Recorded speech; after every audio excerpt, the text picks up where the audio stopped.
Day, Baba, everyone. On this today, we celebrate Meherwan Jessawala's birthday, which is November 22nd, and we have one of Karen Talbot who gives her impeccable bio on. So she will give us a bio, and then we will see a film telling a story that I hadn't heard from a great story. I think you'll appreciate it. So without further ado, Karen, I'll turn it over to you. Okay. Jai Baba, everyone. Lovely to see each of you. Meherwan Byramshaw Jessawala. I think we were just so fortunate to know him.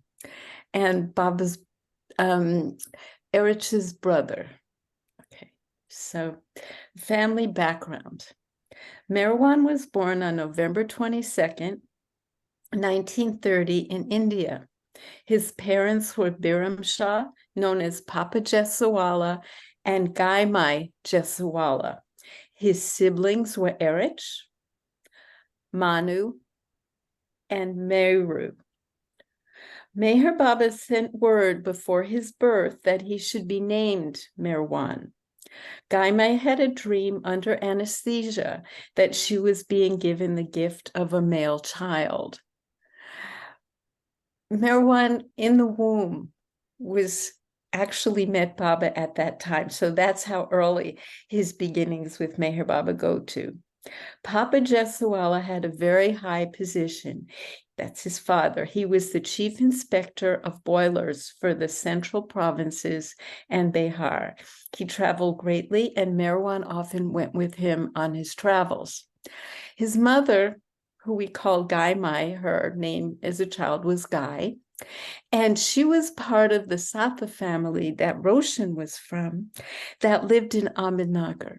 So early on, the family, while they lived in Nagpur, had ties to Ahmednagar and ties to a family that Baba had met in 1923, which was Gaimai's family. Mary Lodge in Nagpur was the family home. It was a palatial estate. The family purchased this home in the early 1920s and developed the house and the grounds. They lived there until 1938. Meherwan's first childhood memory of Meher Baba is when he came to give darshan there in 1937. When Meherwan first met Baba, he had prepared a small necklace for him. But being very shy, he didn't know how to place the small garland on Baba's neck. Baba noticed and bent down. One day, Meherwan had the urge to possess one little strand of Baba's hair. He got a small pair of scissors, sneaked behind the couch where Baba was sitting, and quietly snipped off one little piece of his hair. Baba let him do it, and at that point, Meherwan's shyness began to wear off. Meherwan remembers when all the items in Mary Lodge in 1938 were being sold off, since the family was selling Mary Lodge in Nagpur and they were going to move to be with Meher Baba and his mandali. His cousin, Dadi Kerawala, lived with them. Dadi and Meherwan would raise the prices on items that Eruch had to sell, and Eruch would wonder how the prices changed overnight. Shortly after Meherwan joined the Blue Bus tours, Meherwan said he wouldn't change his childhood for a normal childhood. Occasionally, Dadi or another child would join the tour, but Meherwan was there from the very beginning. He would attend the local school, often changing schools. His tutors were often Eruch and the other men mandali. Meherwan was even allowed to see Mera, being so young at the time, when no other male was allowed to see her. Meherwan could see her at a distance, but could not touch her. He was very friendly with Mani, who was young, and they played games together. Meherwan said that Kitty was a beautiful soul. This next story is one I've always been very fond of and remember Meherwan telling. Meherwan and the 40 pieces of luggage. During the Blue Bus tours, there was a time when Meherwan stayed at Akbar Press in Ahmednagar with his mother's extended family. He missed Baba and his family, so Baba sent Masaji, who was Pendu's uncle, to pick up Meherwan and bring him along with 40 pieces of luggage to where they were in India, a town called Madla. Because of the many pieces of luggage, by British rule, the luggage had to be kept in a baggage car. Pendu told Masaji to look after the luggage after every stop, which he did. But at a small wayside station called Chalisgan, Masaji didn't know the train was scheduled for only a very brief halt. The train started going along with Meherwan and the 40 pieces of luggage. Meherwan was desperate, but he couldn't get back to Meherwan. The railway people sent a telegram to the next station and told the police to remove the baggage and take Meherwan from the train. And that happened when the train stopped at the next halt. The police told Meherwan not to move and wait for his guardian to arrive. Masaji was panicked. He didn't know how he was going to tell Baba that he had lost Meherwan and the 40 pieces of luggage. The next train was a local train taking a long time to reach its destination. Masaji sent a telegram to Baba, and then Baba broke the news when they arrived to Papa Jessawala that his son was safe and sound. More times on the Blue Bus tours, Meherwan was enrolled in school in Bangalore at one point, so the family moved there. Early morning was exercise time. Margaret Krask was his instructor. Elizabeth would drive him and Sarwar, Beidol's daughter, to school each day. Mani asked him to be in a play in Bangalore. He was frightened and shy. His role was to bring tea and cups before Mani, who was a princely ruler. Instead, he brought the tea and cups to Baba and the women. The cups fell over and spilled. Baba had a very hearty laugh. In the 1940s, the family went back to Bangalore again for school for Meherwan, and he would receive letters from Baba during this time, written by Mani and signed by Baba. Whenever he went to a new school, Baba put him in the higher standard, so he would come up to that level. Bindra House, some of you may have been to Bindra House. In January 1943, Baba told the Jessawalla family to go to Pune, and he said they might just be there for a very short time. So Papa Jessawalla, they didn't unpack for a whole year. And finally, Papa Jessawalla wanted a more settled life. So Baba told them that they could unpack. And they hadn't unpacked because they were hopeful that Baba would call them. But for 47 years, from 1943 when they got there to 1990, they lived at Bindra House. Baba would visit there often. He would go there after Mus tours and always go there for a nice rest, sometimes to clean up before going back to Mirzad, so he would look lovely for Meheroo. Okay. The housewarming ceremony at Mirzad. On August 27, 1948, Baba performed the housewarming ceremony for Meheroo. The men were called into the hall of Baba's house. He directed his Gujarati arti to be sung. Eruch's family was there. Meherwan wrote, "Because we weren't in the habit of singing it, it all went haywire, and we missed and switched words and dropped lines and sang off key. Meher Baba stopped them and dictated the lines to them." During the New Life, Papa Jessawala and Manu attended the New Life meeting. Afterward, Meher Baba came to Bindra House. Papa Jessawala and Meherwan were to look after the family. Baba said to Meherwan, "Look, I am taking Eruch with me to look after me. Your duty will be to look after the family." And that's essentially what I think Meherwan's role really was throughout his life. At that time, he was 19 and going to college. In August 1950, Baba sent a message to find a bungalow in Pune. All were excited. Meherwan looked around and he saw something that looked like a really good choice. So he climbed over the fence. It was Guru Prasad, where Baba ended up spending many, many summers. The man in charge yelled at Meherwan for climbing over the fence and told him he had to leave. So he left. But meanwhile, another disciple, Gadikar, was also looking for a bungalow in Pune for Baba. They sent a telegram to the Maharani of Baroda to ask for permission to stay at Guru Prasad. She gave them permission. The man in charge was quiet when he saw Meherwan return. May 1957, I believe, was when Baba began his summer stays at Guru Prasad. Baba allowed Papa, Surosh, Meherji, Gadikar, and Meherwan to see him there initially. Meherwan had a difficult time studying for his final exams because he was trying so hard to find a bungalow and other Baba work. So while going for his exams, Naja, one of the women Mandali, gathered all the people in Bindra house before Baba's picture to pray that Meherwan would pass. Meherwan passed his exams. He had to know all 92 elements and their properties by heart. Fortunately, he had learned uranium, which was on the test. Meherwan went to Baba to find out what Baba wanted him to do. His master's degrees were actually in chemistry and physics, but Baba wanted him to get a simple job and really be able to help the family.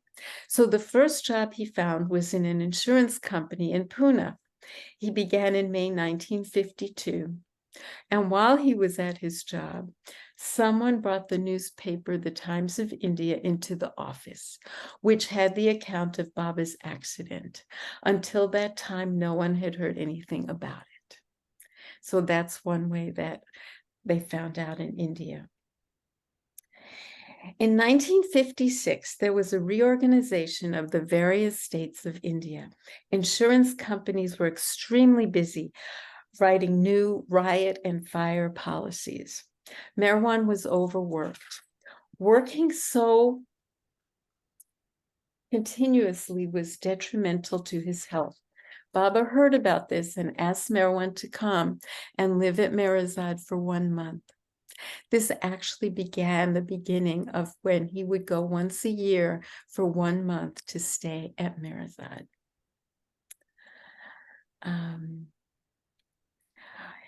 Papa Jessawala passed away in 1959. Rano at the time was also staying at Bindra House. Both were ill. Meherwan called for the doctor.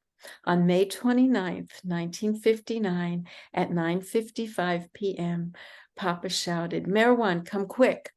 Meherwan rushed to Papa, who had just had a massive pulmonary embolism. Meherwan made all the funeral arrangements, and Baba and Eruch attended the funeral. In 1959, Meherwan was able to get 1 month's privileged leave from his job, and that's when he began his yearly visits to stay at Meherazad as a Mandali member. In 1962, he came and helped with Eruch with the flood of telegrams that arrived. Also, the Maharani of Baroda that year had major medical and other renovations done at Guru Prasad. Baba felt this would be a good time to have the East-West gathering. Meherwan's role was helping at the beginning with Meherji Karkaria, with all the preparations and hotel accommodations for those coming, particularly from the West. Meherwan was also in charge of the telephone during the East-West gathering, which kept him very busy. Oh, this is a cute story. At one time, the office workers in the insurance company unionized.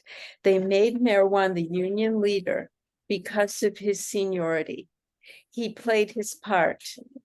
I have to tell Alan to stop something. I'll be back in a sec. Alan, stop printing. I'm talking.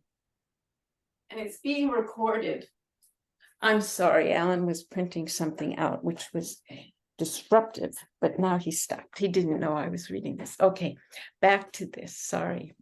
At one time, the office workers in the insurance company unionized. They made Meherwan the union leader because of his seniority. He played his part. He shouted in Marathi, "Down with the management, exploiters." Meher Baba was tickled. He had Meherwan shout them for him. So in 1965, they had the Eastern Darshan, which Meherwan came and was a part of.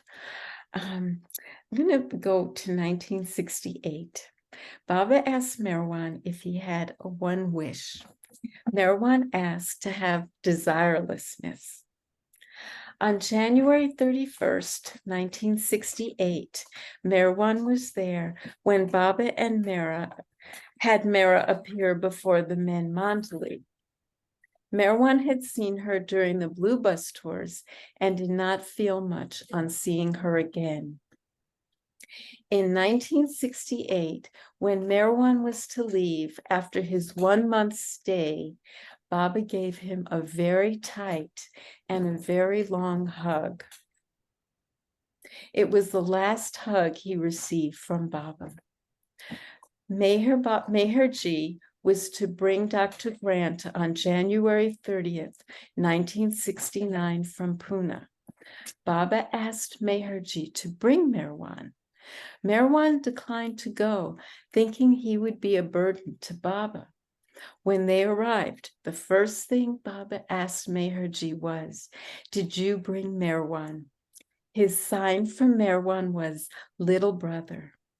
Meherwan regretted that decision. He wrote, "I never knew what was to follow." January 31st, 1969, Meherji's daughter called Meherwan with the news that Meher Baba had dropped his body. Meherwan was to tell everyone in Pune. His boss very kindly told him to go right away and have no concern about anything at the insurance company. So they left quickly. The family and others in Pune were among the very first to arrive. Padre gave Meherji and Meherwan mattresses to sleep on in Mandali Hall at Meherabad. And on the night of the interment, Eruch and Meherwan slept in Baba's cabin. The women Mandali came for their last sight. Gaimai and Manu were with them. Meherwan was controlling the crowds. Meherwan was able to have time to be amongst those throwing a handful of earth onto the box. And then Eruch said in April, the great darshan would still be on. So he had Meherwan go and get Guru Prasad ready. At one point, Meherji wanted Meherwan to leave the insurance company and become his partner. Eruch encouraged Meherwan to do so, and for 18 years, he worked with the White Cloud Paper Factory with Meherji. In 1990, the family's stay at Bindra House came to an end, and Meherwan, his mother, and his sister Manu moved to Meherazad.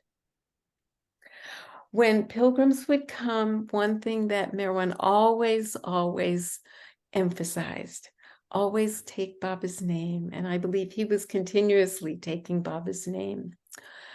At one point, papers were found in one of the godowns at Meherazad, and that became Infinite Intelligence. And Meherwan worked tirelessly with Ward Parks on those papers and others. He died on July 15th, 2016. And I'm going to tell you a little bit about what people said about Meherwan and what Baba said. Mera Arjani, his niece, said, in years to come, people will read this book and wonder. And here's the book she was talking about. This is the book that Meherwan wrote, My Life with Meher Baba, Avatar of the Age.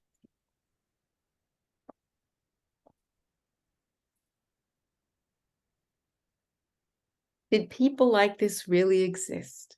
To you all I say, yes, they did. Without any ostentation whatsoever, they lived for and served the Lord. Once Baba asked Nadja to read a letter she had written. She addressed the letter, Dear Saint Meherwan. And at that time, Baba said, he is a saint. At Guru Prasad, someone asked, what does a saint look like? Meher Baba pointed to Meherwan. At the 1958 Sahabas, when he came before Baba for darshan, Baba, pointing to Meherwan, said, he is mine from head to foot. Meherwan felt quite stunned and dazed for some time. Thank you for the privilege of sharing this, Jai Baba.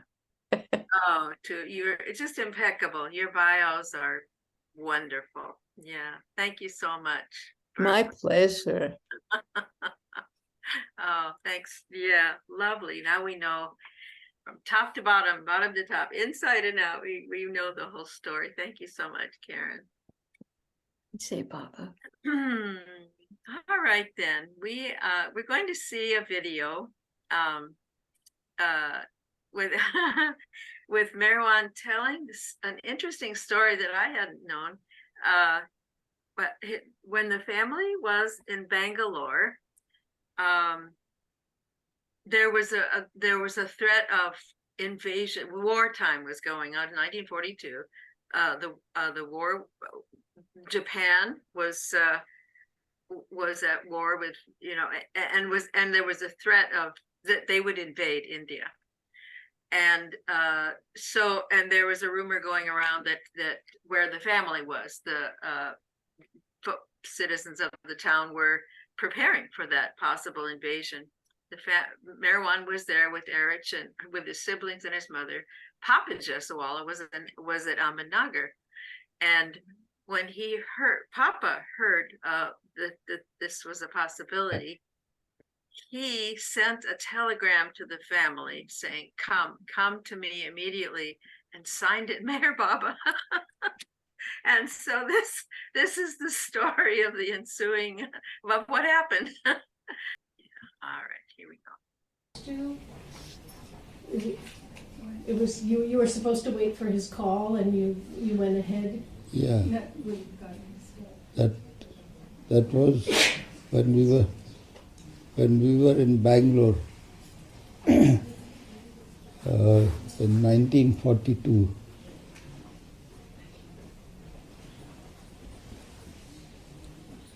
And it was the war time. The war was in full swing, and from one side Germany was overrunning the whole of Europe, and from the other side Japan was overrunning most of East Asia, China, Burma, and all these places. So the situation had become extremely grim. And we were there in Bangalore, and a lot of rumors were there that Japan would very soon invade India, because they had come right to the borders. They had captured Burma, which is now Myanmar, and they were right on the borders of India from the eastern side. And there was a great scare that they might start bombing big cities. So a rumor was given out that Bangalore would be bombed. So the, the, the populace in Bangalore took fright, and there was a mad rush of people trying to rush out into the open to avoid being bombed. And the whole city seemed to evacuate by nightfall. We were there, we just stayed where we were, and it was just a rumor, and then people started returning, and all was back to normal again. We had all these air raid practices, air raid signals would go. We had to shut out all the lights, get back into our houses as soon as possible whenever these sirens sounded. So all of these drills were being performed. And the thing was that my dad was in Ahmednagar at that time, here, at my uncle's place. And when he read about all this happening in our city, he somehow panicked. And Baba was at that time in Dehradun. He had ordered us to stay in Bangalore. So,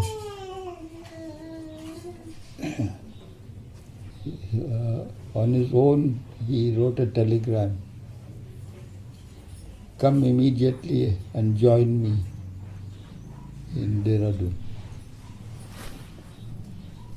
That was the telegram he sent, and he signed it as Mer Baba.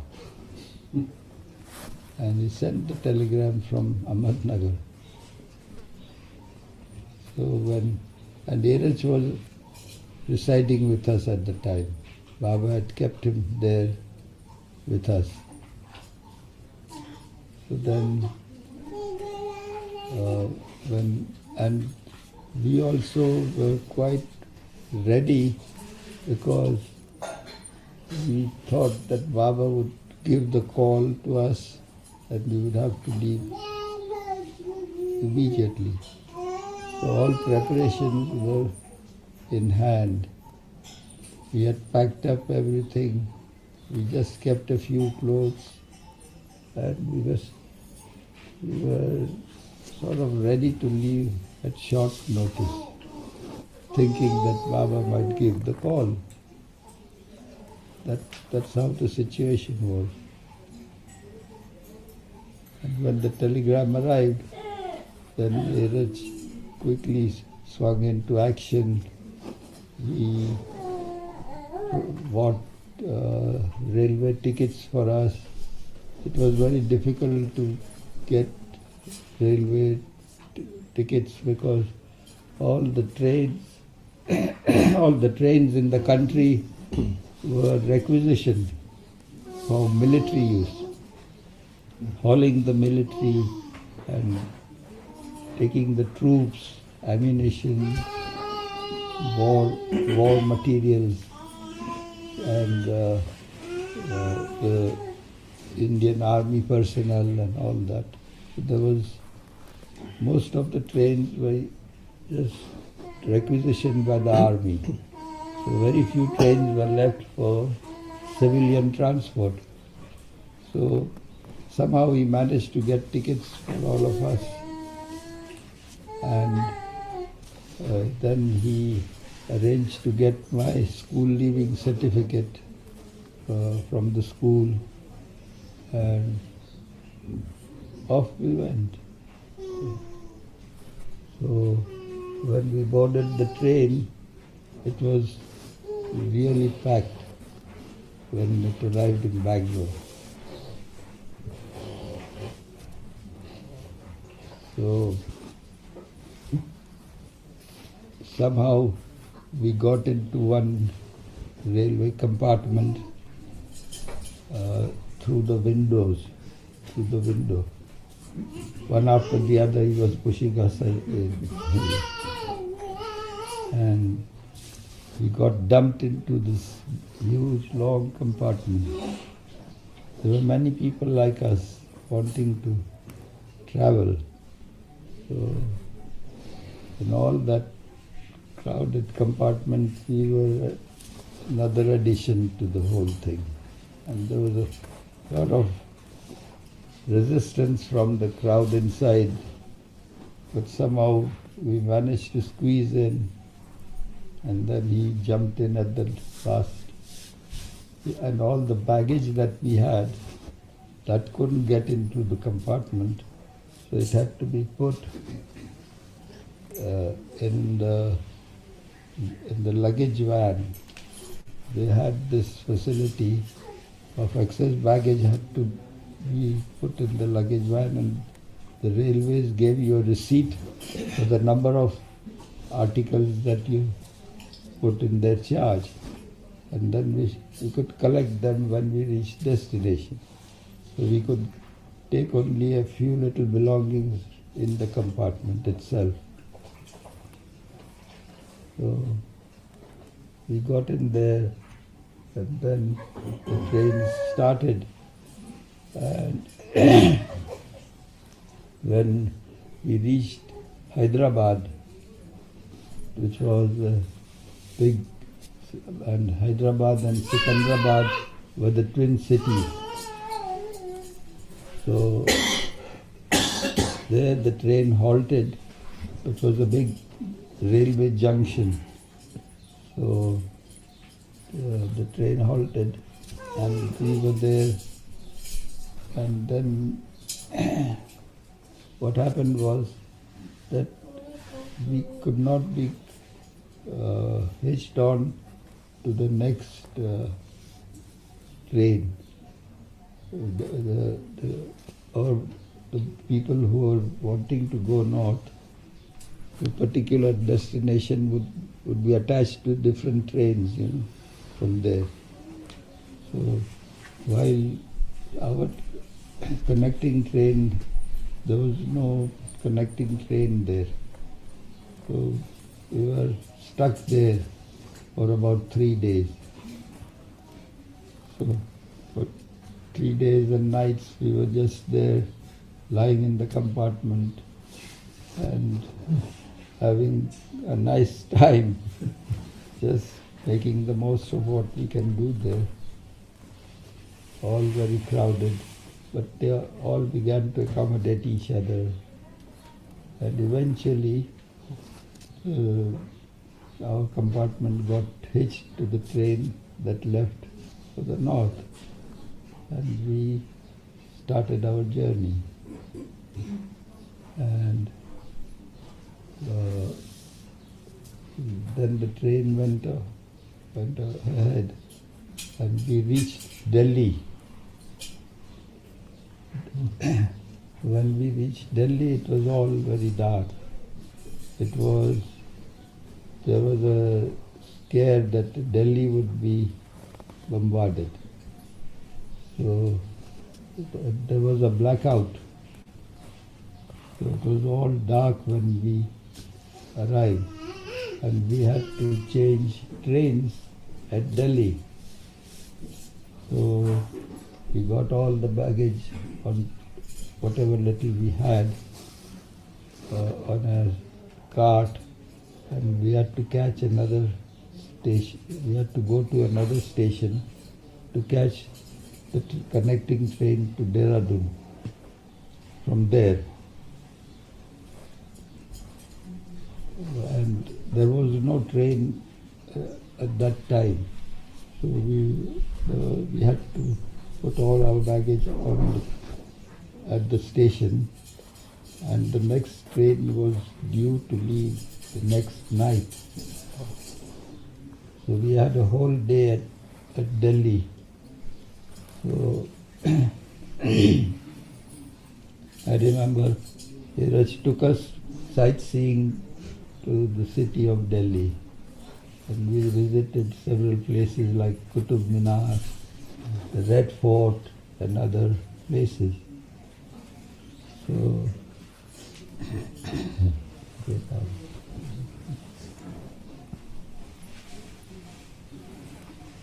then the next evening we were there at the station. Our train arrived, and at 10 the night we boarded the train for Dehradun. And the next morning we reached Dehradun.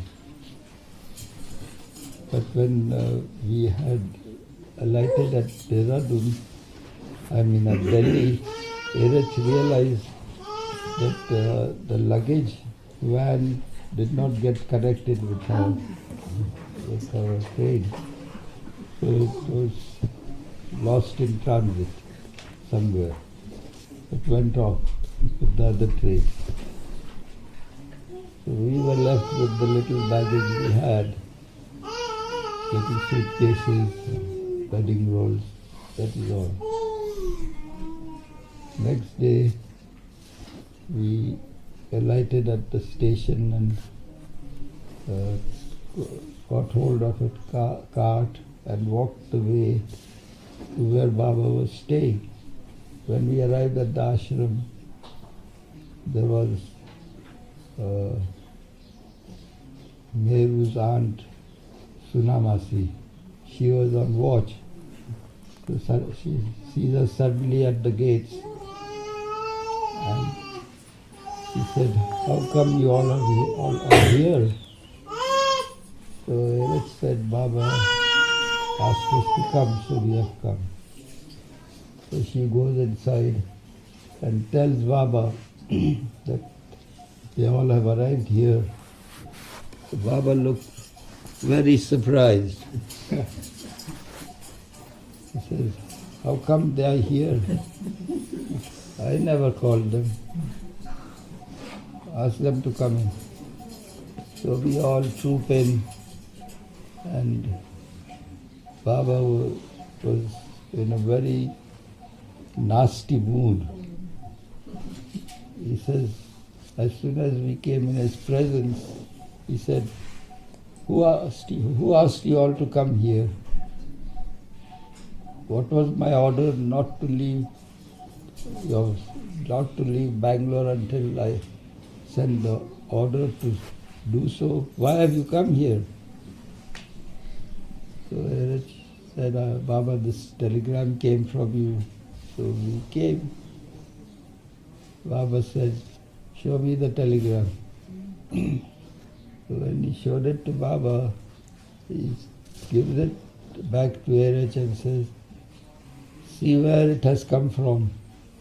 See the date of, the place of origin of the telegram, and it was Ahmednagar. He says, how come I haven't sent this telegram? Eruch didn't notice that in the haste, So Baba said, didn't you have the sense to see whether it was from me or anyone else? You just rushed like that? So Eruch said, yes, Baba, it's my mistake. Fine. So now get lost. I don't want you all here. Go back. Go back. Where? Go back to nowhere. Because we had left the place. We had given charge of our rented house to the landlord, and we had lost all our baggage. And he says, go back. So we just turned round and started to go back. And we went outside the gates and were standing there wondering what next to do.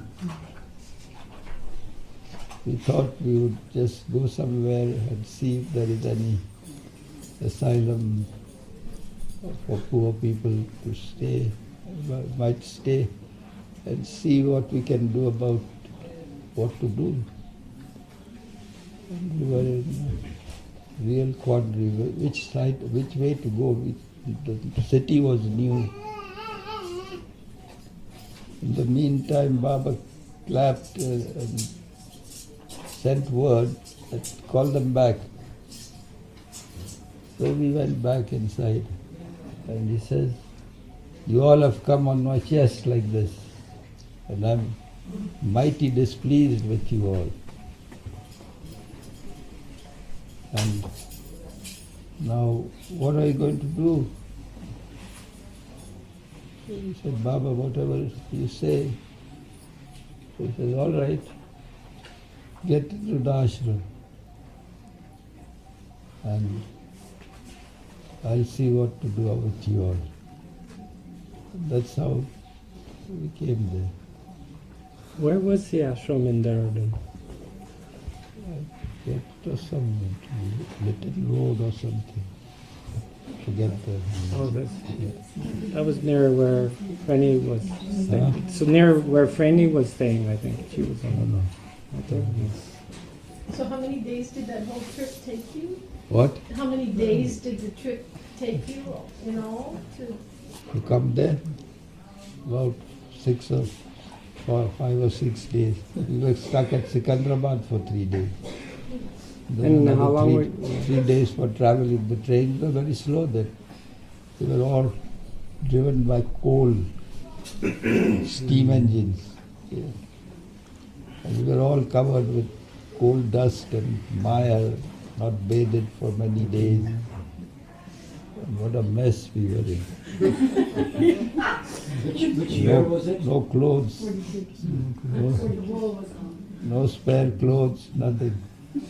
So all the women there took out their clothes and gave it to us to wear. I was wearing Mani's blouse. I was changed. I was a tiny tot then, Oh, right. Then Well, who sent the you might- telegram? Huh? Telegram કોને મોકલેલો My continue dad, Papa. કે અહમદનગર આવો તમે नहीं, मेरा बाबा तरफ थी. कभी immediately joined me. અચ્છા બાબા તો But yeah, that's right. So Baba said that he didn't send the telegram. So who sent that telegram? Papa. It was found out later. But he was in Nagar? Yeah, he was in Ahmednagar. And he signed himself Meher Baba. Yeah. He had the cheek to do that. And we had to pay the price. Anyway, so we were the first refugees in the world, I think. So you, Totally displaced, not knowing where to go, where we are. But we were right where we belonged, actually. Yeah. So, Meherwan, who was it? You, Eruch, and Grandmama and everybody? My mother, my two sisters, myself, and there was Sarwar also. Okay. I think she was with us. Yeah. Sarwar, you know, Franny and John, Right, I know Sarah. Franny's mother. Yes, I know Sarah. Yeah. Yeah. So she was with us.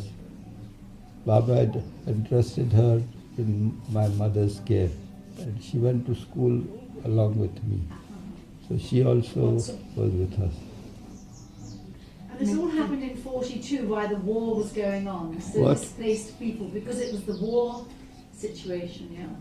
So, That you all displaced. huh? So many people displaced in Europe at Yeah, that yeah, time. that's what happened. Meherwan, but you have to let them know how all these years Meherwan would tell the stories he's telling you now. Say it loud so they can hear. All right, then I'm going to add another thing, and that is that Eruch would say that the reason Papa did it, sent the telegram and signed it as Baba, was because he knew that the family wouldn't listen to him and just go. They would only obey Baba because Baba told them to stay in Bangalore. So the only way to do it would be to sign it as Baba, because he knew if he signed it as Baba, they would immediately go. But the more interesting thing was one day, maybe in the last year, I think it was, one day Meherwan and I are here and he calls me over and he says, "Did you know this?" And there's a notation where from Chanji's diary, Chanji had made a notation that he was with Baba, and this is before the Jessawalas arrived in Dehradun. And Baba says to Chanji, gee, how will Eruch manage with all the trains, being overloaded and to get to Dehradun? So the truth is that Baba, although he appeared totally unknowing and upset and how dare you come, obviously he knew all along, because you never knew that until just about a year, maybe 8 months or a year ago, when we found out about this, that Baba had said this to Chanji, how will Eruch manage? So he actually knew all along. Did Papa Jessawala get reprimanded by Baba for I doing this? I don't know what happened. Yeah. Something must have happened. Sorry, go ahead. My dad was quite outspoken and would have said that I felt very concerned about my family. And what about you? You just stay here and you leave them there or something like that. Oh, so he wouldn't have trouble speaking his mind even to Baba? Huh? Is that what you're saying? Yeah. He was quite forthright. So I can see why Eruch was not. I mean, it's good to hear this, because I know when Baba said for Eruch to come, and he said it was the one time in his life that he couldn't sleep at night because he was so concerned how the reaction of his father would be. But then he said, then he remembered, okay, anything is by your grace, so he relied on that. And then when he actually he said, well, whatever I did was for your sake. This was when we left Nagpur. Yeah, right. So there's just a tremendous respect he had for your father. Yeah. But understanding this character of your father, I can see why it was He was inwardly loving Baba very much, but never showed it. And was very practical, down to earth. Yeah. And what did you do about food all that time? What? What did you do about food Train. on the train and when you were sitting 3 days at the station? Bought food from the platforms where the train halted. Whatever was available. And so you were in Dehradun for how many days? For a week or what? No. We were there for quite a long time. Oh, okay. And then I was entered in the school there. Oh, okay. Oh, I see. And then from there Baba you went. called us from one place to the other, I would have to change schools and go to another school. Yeah. And so Papa was in. Did he just happen to be in Ahmednagar, or did he come and join you people? What happened with your father? Yeah, he was in Ahmednagar for some work, and then he came back to Dehradun. Oh, okay. So. Is this the story where your father had sold the estate in order to join Baba, where all of you came to join Baba? Yeah. No. No? That came early. That's what That he came was. early. That's what he was saying. 42. Yeah, he was talking. That's what. See, it was later when Baba told Eruch to come. That was a later time. What year was that? That was earlier time. Oh, it was earlier time. Oh, it already happened. That's the first time. Oh, that had happened. That was in 38, I think. That Oh, was I in see. 38, He because called- Baba told the Oh, family okay. to. You got all mixed up. Yes, I did. So even after your father said, "Okay, it's all for you," but he was still Yeah. as he was. Were there any other times that Papa signed telegrams pretending to be Baba? That was no occasion. Once is enough.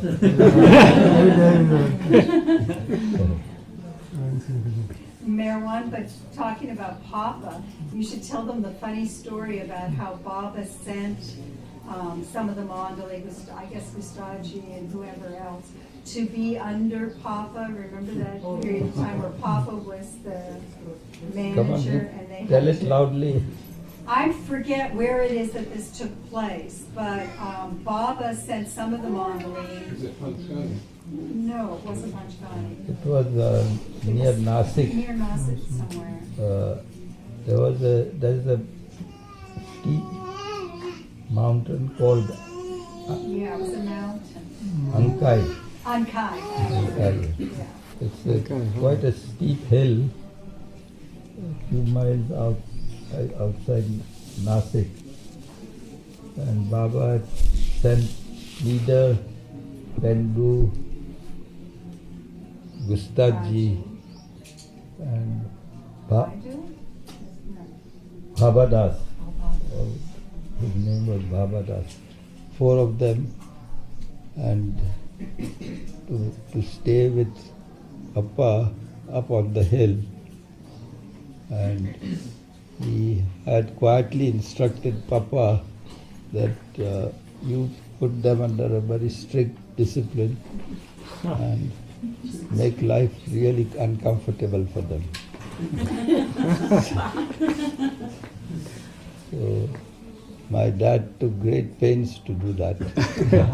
Maybe a little pleasure too. Sadistic pleasure. He had to do it as a duty entrusted to him by Baba.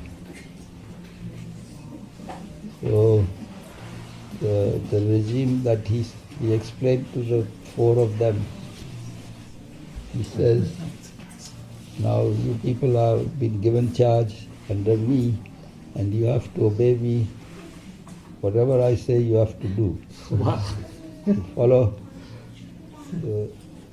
He was quite stern with them. These are Baba's instructions, and I have to carry them out. So I'll tell you the routine that we have to follow now. All of us will have to get up at 2 in the morning. Oh my God. And wash up and have breakfast and all that by 5 o'clock or something. And then after that, they were given whatever duties they had to perform by Baba, they were doing. And he said that lunch would be served at, I think, 9 o'clock in the morning. It will be lunchtime. And at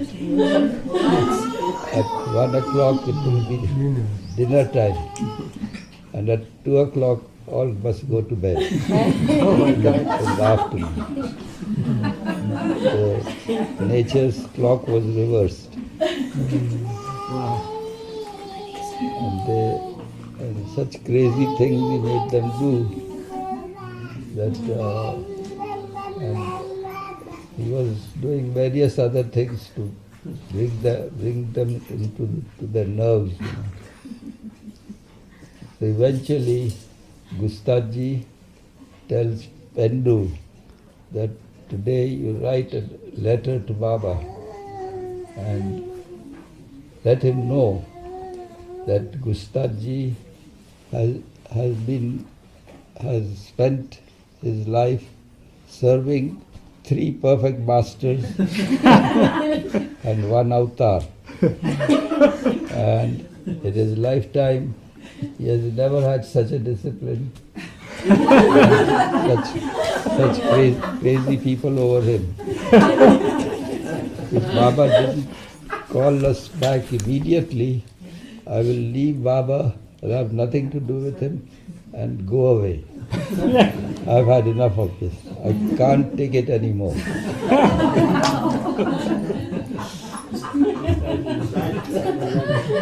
What? Total exasperation. But what was going on for your dad that he did that? Was he like that when he raised you kids? No, Baba had asked him to do crazy things. Baba told him to do all those crazy things? Oh. He didn't tell them specifically. He said, make their life miserable.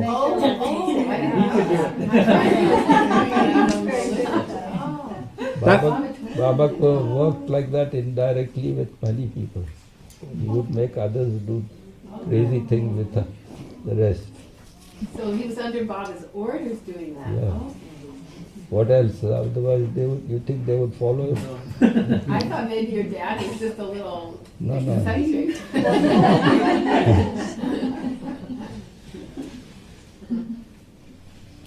So then what? So then Gusaji didn't leave When him. Baba received that letter, Baba had a mighty big laugh. All the Mandali had a good laugh.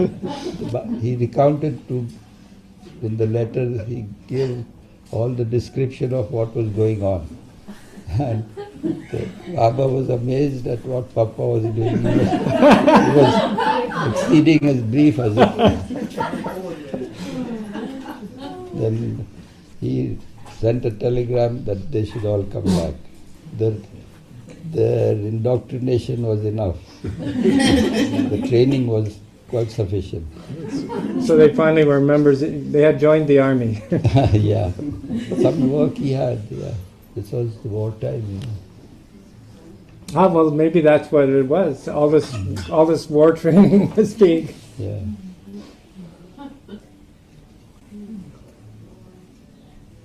During those war years, Baba was working very frantically, contacting monks and saints, sitting in seclusion, extended period of fasting, intense activity,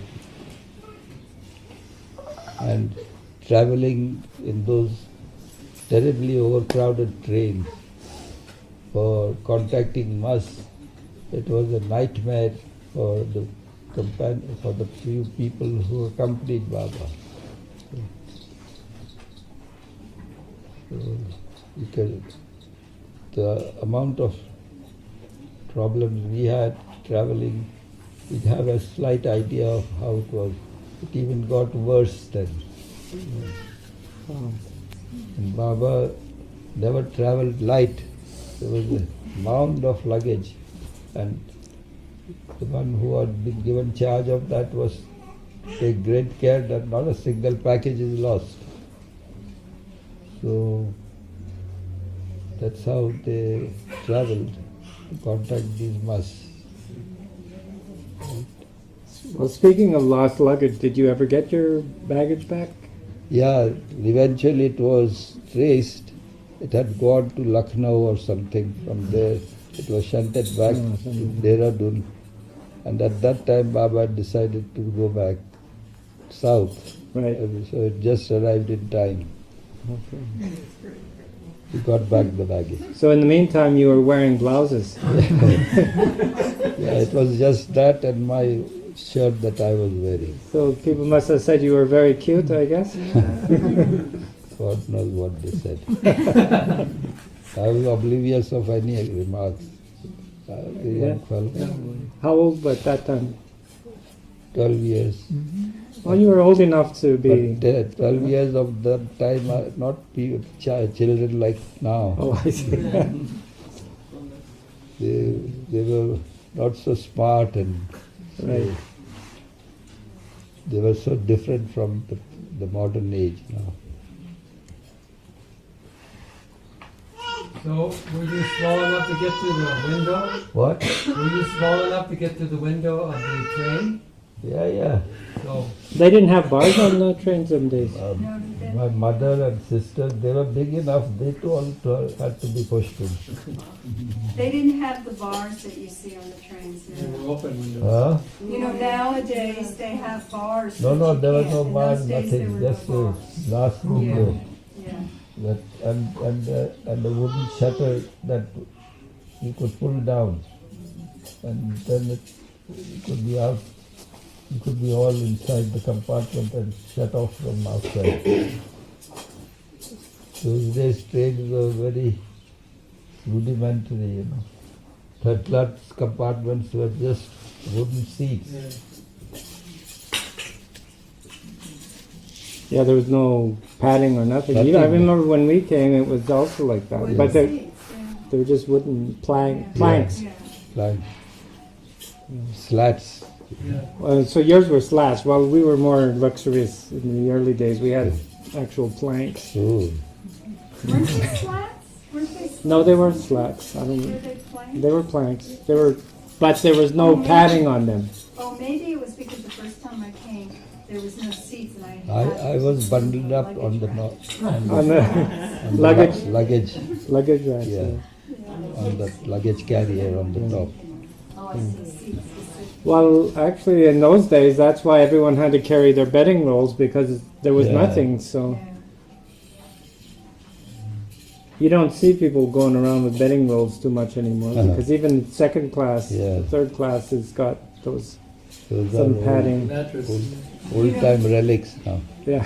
Meherwan, I don't think you mentioned it, but not only did they not travel light because everything had to be taken with them, but a large proportion of the luggage that had to be looked after by whoever was in charge of the luggage was Gustaji's stacks of rubbish and newspaper and string and all tied up, which also followed them around when they Yeah, went. that you would pick up on the road. Yeah, he would pick it up on the road and keep it. And I remember Eruch telling one story where Vishnu was in charge of the luggage, and there was so much luggage to see to for them. And of course, it was always crowded, and there was always a rush to get on and to get Baba through, and all this was going on. And he just reached his boiling point, and all the luggage he's trying to get on, and Gustaji is picking up more and more rubbish to make, bundles for him to have to take care of. And finally, Vishnu starts throwing, and he says, I've had it, and he starts throwing all the rubbish off the train and all the baggage, and Baba made him bring it all back on, and it's all stuffed up. But in the meantime, Gustaji was very old, and so he would have to piddle every now and again. And while this whole drama is going on, and Baba's making Vishnu bring everything back into their tiny little area, Gustaji had gone into the toilet. And while he's in the toilet, they're trying to get everything on the train, so they stuff all the luggage up along, the wall of the compartment. And then the train goes, and all of a sudden Baba says, where's Gustaji? She's looking for Gustaji, can't find Gustaji. Then he asks the other mandali are looking. Finally, Eric's just about Baba, I don't know. He doesn't seem to be here. Maybe we forgot him at this last station. Oh, a message will have to be sent. All this drama is going on. And all of a sudden, Baba is annoyed because he hears this, tap, tap, tap, tap, tap, tap, tap, tap. He can't figure out, what is this? Da, da, da, da, da, da, da, da, da. And it turned out, Eric just listening and listening. And he goes, it seems to be behind the luggage, Bob. Like, stop it, So now Erich is trying to move all the luggage away from the wall to find out what the tap-tap is. And it turned out behind all the luggage, which must have been a mountain up the wall, was actually the door to the toilet. And Gustaji had got inside the toilet. He got locked in, and then the luggage went on top. Yeah. He was silent, that's right. Gustaji was silent. Oh, that's right, so yeah. He couldn't say anything. Gustaji was silent, he was not allowed to touch money. No, they weren't collecting the garbage, but Gustaji had an order by Baba, he could never do any work. But what he was allowed to do was he could pick up paper, newspaper, and what he would do is he would collect it all, and then he would send it when they were here in Ahmednagar to Erich's sister Meheroo, who would, in India there's people who you send all the old newspapers and trash and all, and you get a little money back. And then he would get money back for all this that he collected, and with that money he would buy sweets. And Erich said, and Erich said sometimes he would even occasionally on a must trip dole out a sweet to each of them. But he had a sweet tooth and he would do that. But Meherwan just said that he wasn't allowed to touch money. No. So how did he do? Because his sister He would sent get it the to my money. sister here Yeah. to sell He the would give scrap him the and sweets. buy sweets Yeah, for him. buy him the sweets. She would buy the sweets. She would buy So sweets and cheese. Cheese. His favorite. Meherwan, when Eruch told us the story of the whole family originally coming to Baba, Baba had asked to bring the car.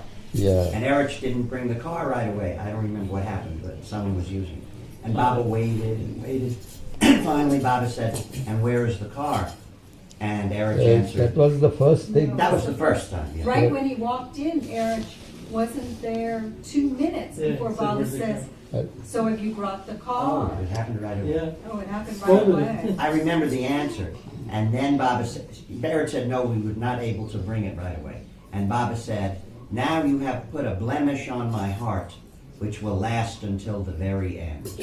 And then Eruch said to us, Scar. Scar. Scar on a scar? Scar, A scar on my heart, Dogged. which will last until the very end. And then Eruch sort of said in a resigned way to everyone, and so it Eruch began. felt proud that he had achieved that almost the impossible thing of coming on the 1st of August, Uh-huh. 1938, disposing of everything, and he had managed to do it. With that thought, he came before Baba, and that's how Baba just put him in his place. That it wasn't you that did it.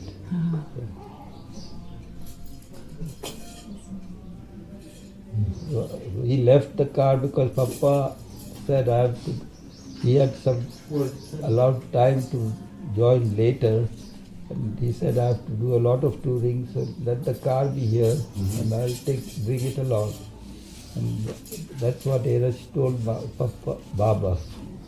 So Baba says, could you not have brought the car as per my orders? Then I would have sent it back. It was as easy as that. So Baba was insisting upon obedience from the very first day, first hour of his stepping into Baba's presence. Obedience was all that was necessary. Implicit obedience. That was life with Baba. Leaving everything to him.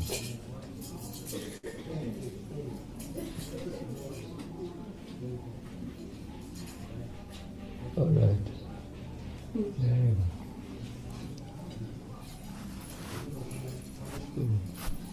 There was Maya who wanted to Yes, about manifestation, please.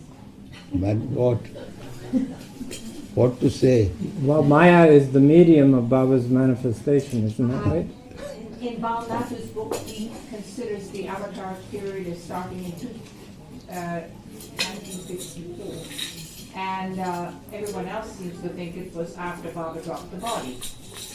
Have you any thoughts about what you remember from all the meetings in Mandalay Hall, Baba, and so on? I don't remember anything and I don't think about it. All I just think about is obeying Baba, following his orders and wishes, and loving him as best as I can. By loving him means living a life that would please him. And I don't pay attention to all this, whether he broke his silence, whether he manifested or not. It just doesn't concern me. There's no thought for that. And that's what he wants us to do.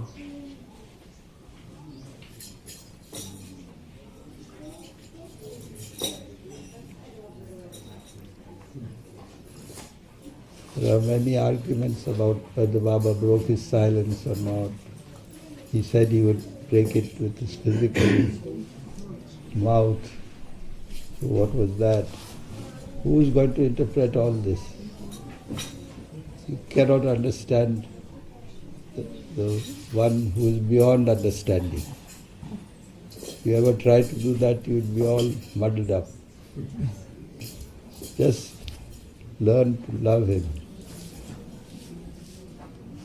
and serve him.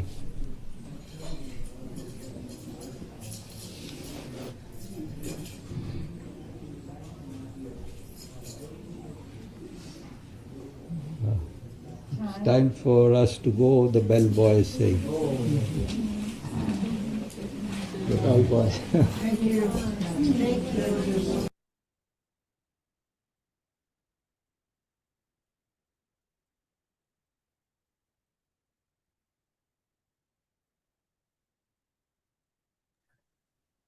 So here we are. I'm wondering if anybody has, a story or a thought to share. I really liked this video. I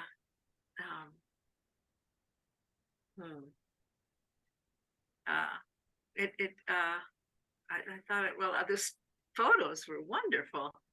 I thought, and wow, that story was that I loved that story. I hadn't heard.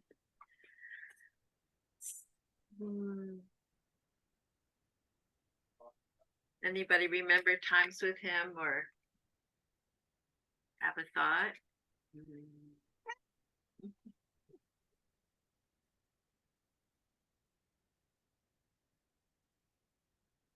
I never met him. Mikal?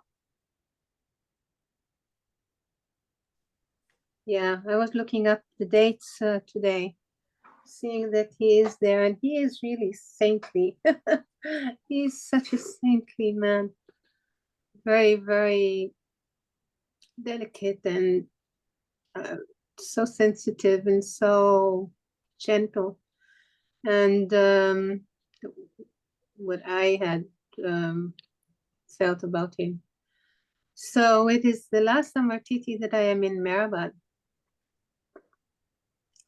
And I'm standing by Baba Samadhi for the silence. And I like to do arati at the window between Baba and Meheroo.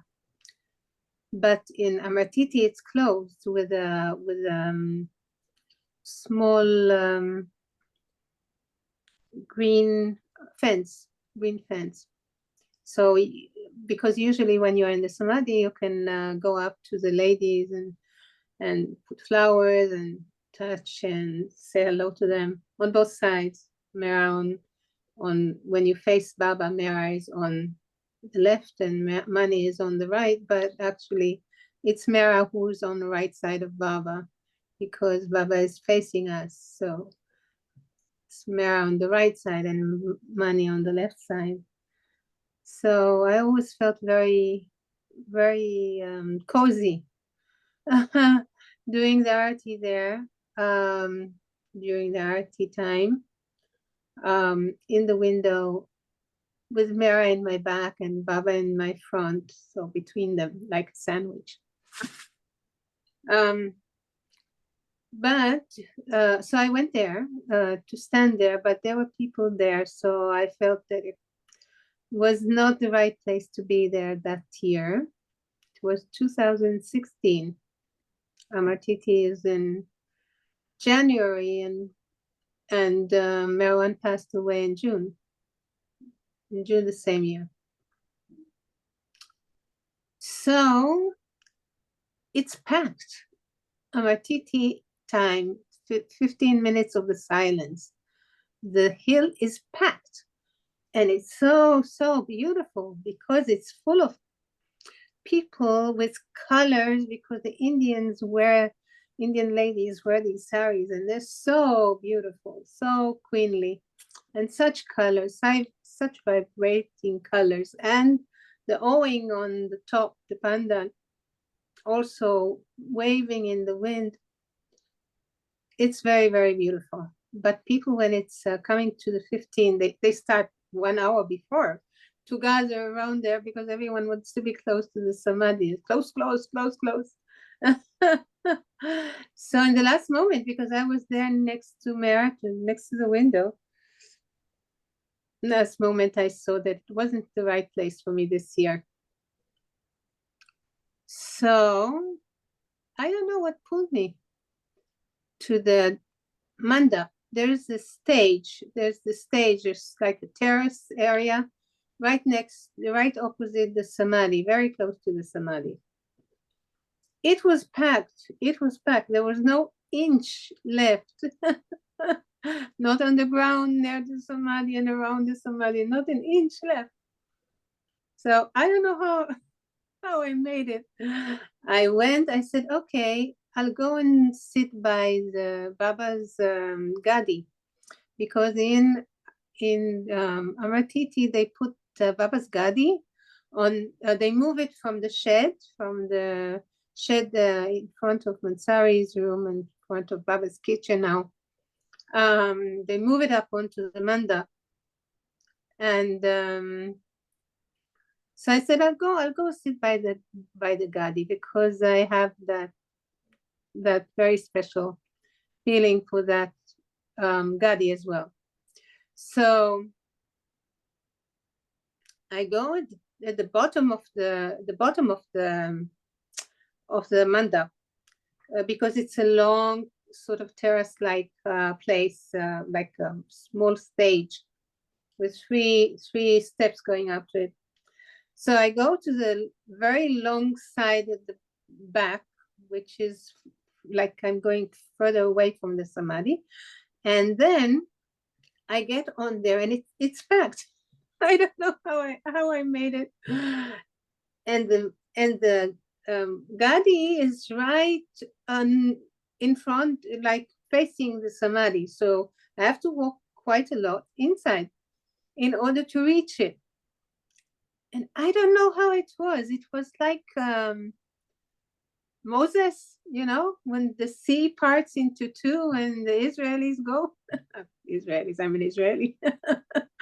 I go in the middle of that. And it was so smooth. And I'm reaching the Gadi, and I'm sitting with my face to the Gadi and holding on to the Gadi. And I look around and there's Meherwan. And Meherwan was sitting there on chairs on the manda, right close by, very close, like one person between. Now Shelly was there on the floor sitting next to me. And I don't know who else was there. I think I have the picture, but there were a few people sitting right next to Meherwan on chairs, because Meherwan was very infirm. You say infirm, that he was not feeling, that was the end of his life. So he was very, at that year, he was very, very bent and very frail and very thin. And they were sort of supporting him. So they were sitting next to him. And it took me a while to understand that I'm sitting right next to them, because I was looking at the Gadi. So the 15 minutes are almost there to start now, the silence in Baba's dropping the body time. And I was actually sitting with my back to Meherwan, because I sat right facing the Gadi, and was not aware that he was there at the beginning, or Shelly or those people. And then it made me look and see, and I was holding on to Baba's Gadi with my hand, and I felt Meherwan say a message to me from heart to heart. No, you hold Baba with two hands, not with one hand. So I held on to the cloth over the Gadi with two hands. And that's how I was in the last Amartiti that I was there. It was 2016, his last Amartiti with Baba too, and in Samadhi Hill. And I went back to Israel very soon, because I had to, 2 months, I don't remember when exactly, in the summer, no, right, actually right before he passed away, I went back to Israel, because my visa has finished and I had to go back, and I was sure that I was coming back in 2 weeks. But Baba had different plans, and since that time I'm here. So this was the last time that I saw him. This very beautiful, saintly person that kept telling us all that we should repeat Baba's name, because he was so, that was his message at that last year of his life, to everyone. Say Baba's name, say Baba's name, say Baba's name. And it impressed on us. It impressed on us because before that, Baba said it a lot of times, and people said it a lot of times, but I don't think that people really took it seriously. But that was his message, how important it is to take Baba's name. And I have been taking Baba's name, fortunately, for what is happening now here, but also before, of course. And he's a dear soul, and I always feel very close to him, though I never interacted with him much. But that moment, and there was another moment that I was sitting in Lower Meherabad, because Bauji's samadhi is there, and I used to go visit Bauji Samadhi daily. So I was sitting Bauji is the last Mandali that was buried in the Lower Meherabad in the men's cemetery, Men Mandali Cemetery. And he's the last in line. So there's a small hillock, very, very little one. And there's a tree there. And so I was sitting there in the shade. I think it was Eruch's day, or maybe it wasn't Eruch's day. And I'm just sitting there quietly. And suddenly I see Meherwan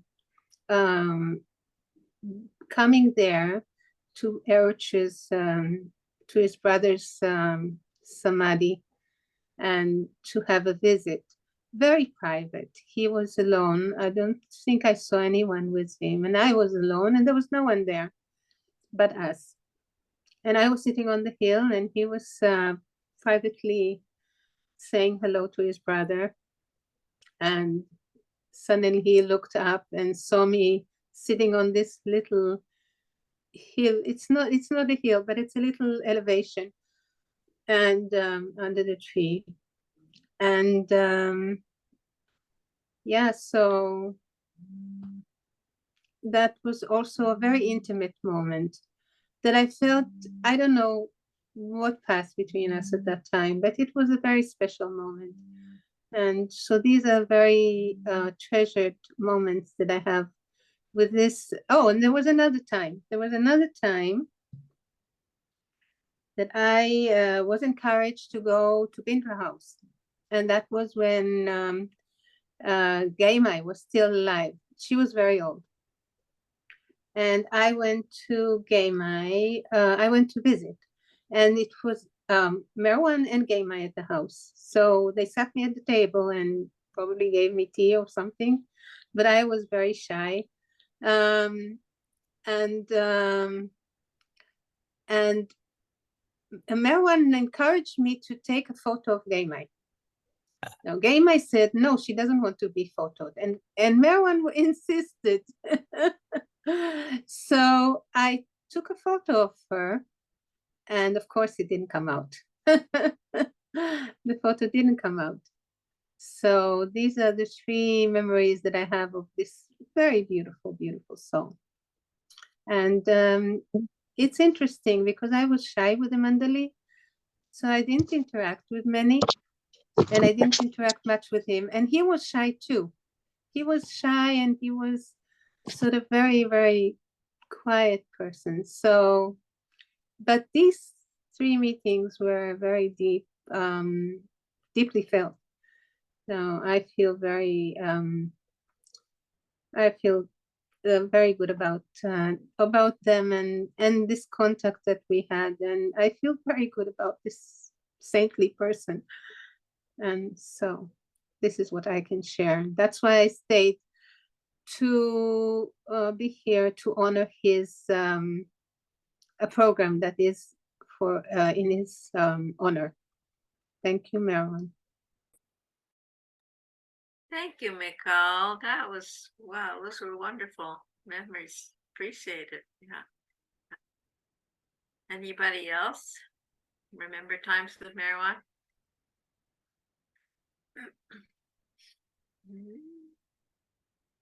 Ralph, you're muted. But was I? It sounded to me like Willie David's voice, but then when I looked at the list of people, he wasn't there. Yeah, Was that Will? Who was that talking? I don't know. Or about 15, 20 minutes ago. I don't know. It was a group of people, at Mandalay Hall. So I couldn't say. I don't think I heard. Oh, was it? Yeah. Oh, there was more than one. Well, Willie's not in India, is he? Well, it sure sounded like Willie's voice. This was taken a while ago. Yeah, Meherwan was talking, so it was a while ago. Oh my God. Oh, really? Yeah. Oh, God. So we were listening to the recording. Oh, okay. Sure, I'll send you the link. He they didn't take, they put photos in while over the talking. It was really an audio, it wasn't a video. But so yeah, I don't know who was there. Devana was clearly there. Yeah, I just love that story about about Papa Jessawala sending a telegram and signing Baba's name. Oh my goodness. So yeah, I didn't meet Meherwan because when I was there, it was during the time, I guess, when he would spend only a month there. What was that related to, that he did that? Papa Jessawala, you'll have to watch the video. He Okay, got it. All right. Yeah. Well, I can tell you just briefly, it was wartime, and they were afraid. They were in Bangalore. The family was in Bangalore, and Papa Jessawala was in Ahmednagar. And rumor was that the Japanese would invade at Bangalore. So Papa got excited and sent a telegram to the family to come and signed it, Baba, come to the ashram, which was in Dehradun. And he signed it, Baba. And then as later, Devana was saying that if he hadn't signed Baba's name, they probably wouldn't have come, because they were very careful to obey Baba's orders, which was to be in Bangalore. But because they thought they were obeying Baba, they all packed up and left to go. That was pretty. So, yeah, somebody else has something to say? So what did Baba respond? How did Baba respond to that when he found out? Baba found the Jessawalla is in Meheroo. You're breaking up, Ralph, from the car there. Baba appeared to be very angry with them when the family finally, after a very difficult trip because it was wartime, he said, why are you here? Yeah, I'll send you the video. You can watch. You can hear the story.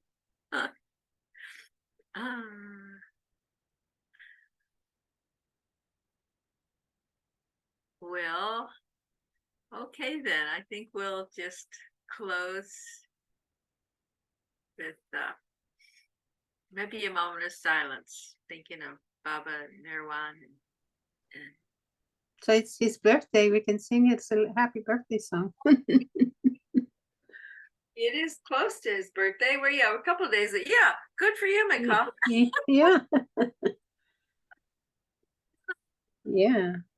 You have to sing it in Hebrew first. Yeah, today is my granddaughter's birthday, actually. Really? So, yeah. The 18th. So, Okay, you sing. You sing and then I'll sing. You sing happy birthday in Hebrew. Okay. יום הולדת, יום הולדת, השמחה רבה רבה, איזה יופי, חג שמח, ותודה רבה. כן תזכו לשמחה רבה, ואהבה של מהר בבא.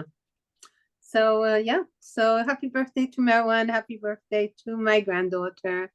Happy birthday to all those celebrating birthday this time.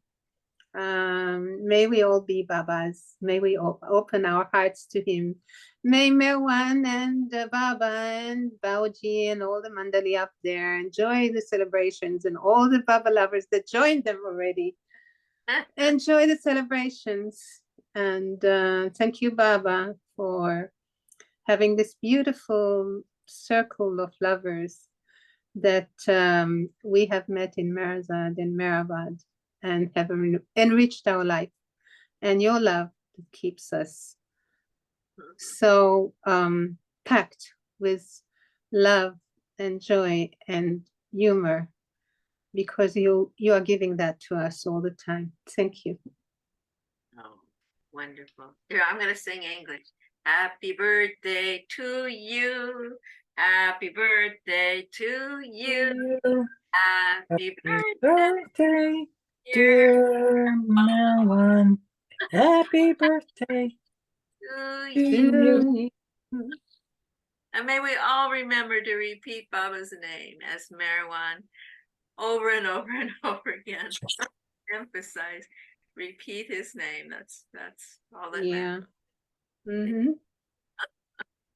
You know, whenever we have a meeting of any one of the mandali, women or men, then the energy of this mandali is always prevalent in the Zoom. And the energy here is very peaceful and quiet and, and sweet. So this is Papa's Meherwan's energy. Peaceful, quiet, and sweet. I thought about you too, that he talked about, it was wartime, and they talked about all the troubles, the blackouts and trouble traveling and all the difficulties that came, and I thought your ears would probably perk up a bit. And I'm reading now in Lord Meher, I'm reading about this time with the war, because it took so many years. And Baba was totally all the time writing about it and getting very interested in what is going on all the time, and commenting about all the people there and all the government heads that were for and not for, on the ally side and not on the ally side. And at that time, that is the time that he made the women also practice with how do you call her, Margaret Crass, with the sticks, with the sticks, and he told her, if something happens, then Mera and Mani go up at the top of you stay on the stairs, all the others stay on the stairs, and if someone tries to reach her, then you club them with the sticks. But nothing happened, of course, because Baba was there. It's a great thing to read. The Japanese were very close because they were in Burma, and they were very, very close, and they had their eyes on Baba said that they had their eyes on India, and they came so close, and but they didn't come in because Baba was there, of course. Right. Baba protected India from the Chinese and from the Japanese. Chinese in the north and Japanese on the west side. And though he said he warned them that it will be, and like he let them know that it will be and that it will happen and how it will happen, and it was all these horror stories. So yeah. Elizabeth, you put your hand up. Elizabeth? Ah, there you are. I think, is Naoroji the one who did, is he the one who led the people around and was interviewed on that path up Seclusion Hill? That's Was Yes, it? but it's not Meherji, it's Meherwan. Meherwan. It's not Meherji, but Meherwan. And yes, it is that one. Which is the one who led the path up Seclusion Hill? Meherwan, Meherwan. That is Eruch's brother, Meherwan. The name is like Baba's name. Baba's name originally was Meherwan. And he, So is that the person we're talking about now, or is the person who walked up Seclusion Hill and is in that amazing film? Is that that is this the same one. You're talking about him. today's? Yeah, right, right. So now I have something to contribute. That is one of the best films I've ever seen about Baba and the path and all of that, and the special turn, and Meherwan explains it beautifully. If anybody gets it, I never met him, but I couldn't believe that what's in that film, and I just wanted to mention that. That's the only thing I have to contribute. And except I also want to say happy birthday to two people. My sister, and her birthday was November 16th. She got me to the center this year for the first time in 4 years, so I have her to thank. And then my person who told me about Baba, Melanie Davis, her birthday was either the 16th or the 17th. And her daughter, Kent Elizabeth, who's partially named after me, is a Sufi now. So anyway, happy birthday, both of those people. Cheba. Do you remember the name of that film? I didn't come across it. Sounds like a good one. Oh, it's fabulous. Is it all about, is it just a walk up the hill, up Seclusion Hill? That's yeah, it's done by a videographer and a woman who's talking to Meherwan, and Meherwan is explaining what Baba said to the Mandali about that particular path and how it relates. It's an allegory for the path to God realization. And that turn is the turn that everybody gets to where you think you're going to die. And a lot of people want to commit suicide. And that's when it's so important to turn the curve, because then you see the avatar again. And you just hold on to the diamond with both hands, at that point. And it's very important to make that turn. It's very tricky. And I don't know if that's, the fourth plane type of thing, but it is, I think it's just called the Seclusion Hill or something like that. And I think I found it on Oklahoma, on that site. I think they have it. And we did play it in one of our Baba video groups that has just recently disbanded, but our local Friday movie and reading group. And I picked that one out to play for them. It's just, I could watch that one over and over again. It's that good. Thank you. Yeah. Yeah. Wow. Yeah. Great. Thank you. Yeah, you're welcome. But I had a hard time hearing what was being said on this video. And I finally understood that it was Meherwan who was talking, and I figured it was Mandali Hall. And I finally understood that it was Papa Jessawala who sent that brazen note saying, that's just basic.